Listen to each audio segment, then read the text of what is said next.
Hi everyone, we're approaching the holidays soon and we wanted to give you a few ideas on things you can do for Dia de los Muertos. Hi, I'm Terry Nelson at the Zula B. Wiley Public Library here in Cedar Hill, and I love our programs that we do around this time of the year. As you know, this year's a little bit different. We're doing Scare on the Square, a scare in the park. So go to our website for the flyer for more information on that. We hope we see you there. But also we're going to have kind of a whole week of activities revolving around Dia de los Muertos. You might come by the library and pick up a kit starting on October 26th that will have some activities for the kids to do in there. And it's really cute idea, this little learning wheel. You can share it with the children about what Dia de los Muertos is all about.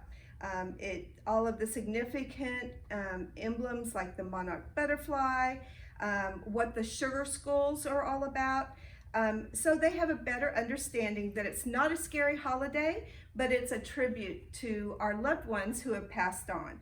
So this will include your little learning wheel. The kit will also include a coloring sheet and a tattoo, as well as they can make their own bracelet like this one here that will have a little sugar skull that they can attach to their bracelet. So we hope you will come by and pick up one of those. That's more geared towards the kids. The crafts that I am showing you today that you can do at home, unfortunately we're not able to provide the materials for that, but I can show you how you can do them to decorate your home for Dia de los Muertos. So I'm going to set this aside and we'll start with our sugar skull pumpkin. I just picked up a white pumpkin at Walmart or any of the grocery stores seem to have a lot of them this year.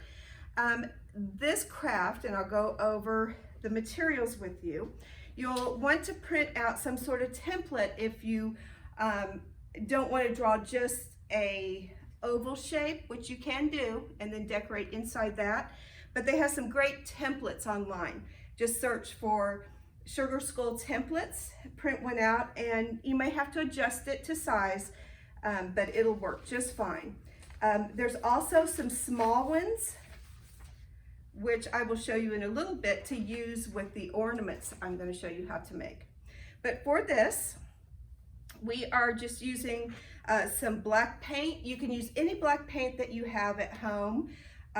It can be just regular tempera paint, or you can use craft paint, or this one just happens to be chalk paint, which is a matte look anyway, which in the eyes, it kind of gives it that skeleton depth in the eyes.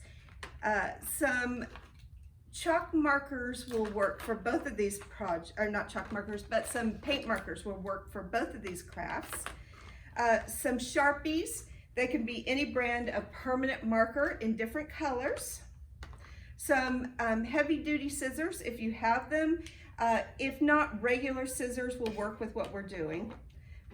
You want a hot glue gun.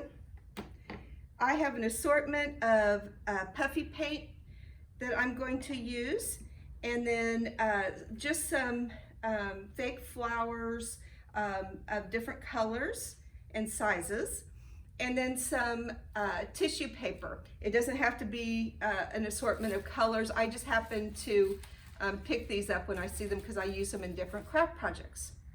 So let's talk about what I did with the pumpkin here. I used the flowers. I cut them very close to the flower, right about there. Just snip them off as close as you can. They may kind of fall apart, but as you hot glue them back on, so they come off really easy with these wonderful scissors. Like that, you just put your hot glue on the back, or you can put it directly on the pumpkin. And this is something that you're probably going to do towards the end of the project. because even though you're working on the top to kind of make a crown, you don't want to mess up your paints until they're completely dry. So once you've made your little template on your pumpkin, then you start to draw your design. And I just keep mine handy so I can kind of mimic the design in the template that I have. And just do little squiggles and little vines, and the eyes are kind of like suns. Get as detailed as you want or as simple as you want. If it's a child doing it, keep it simple. You know, draw some bigger shapes for them to color in. And the dot markers are great on this because they give it a lot of texture. And you just make dots. You can use them to fill in, but it is a little messy. But by all means, use that. Also, your Sharpie markers, I've got right here. I made a little shape on mine, and I can just fill that in with the marker. And you know, on this one, I may even add even more. Dots are fine. That fills in the space really nice. You can do it with your Sharpies, or you can do it with your dot markers. But this is all just Sharpie and the, not dot markers, the puffy paints. I added a few more because when you draw on a pumpkin, it's not very regular, so you're going to get some little wavy lines. So I had a wavy line right here, but I just added a few flowers. So it's very festive. Don't get frustrated with the process, because even though you want it to turn out cute and everything, it doesn't have to be perfect. And we learn from our mistakes. I think so many people get involved in a project and stop because they think they've messed it up. Just go with it. It's fun. You'll learn something, and you'll learn what to do and what not to do the next time. All right, let's move on to the next project you can do at home.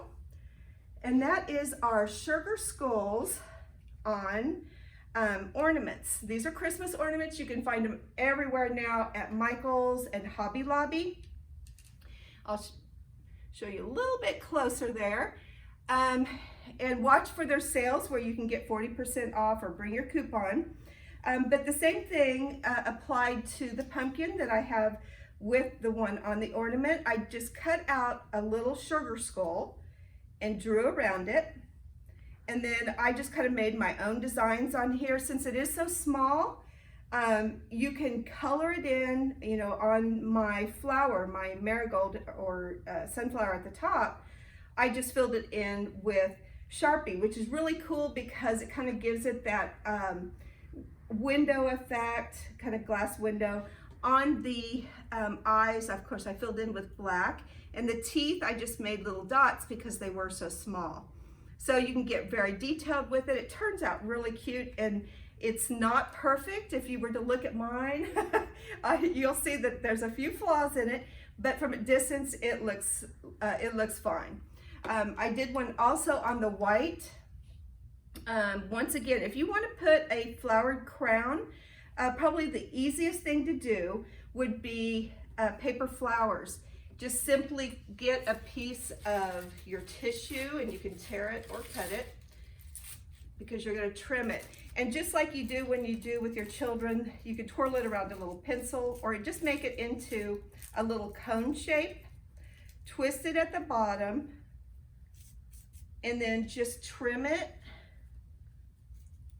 And I'm just kind of cutting mine straight across, and then just fluff it out. You're going to fluff it out again once you get it onto the ornament, but just put a little dot of glue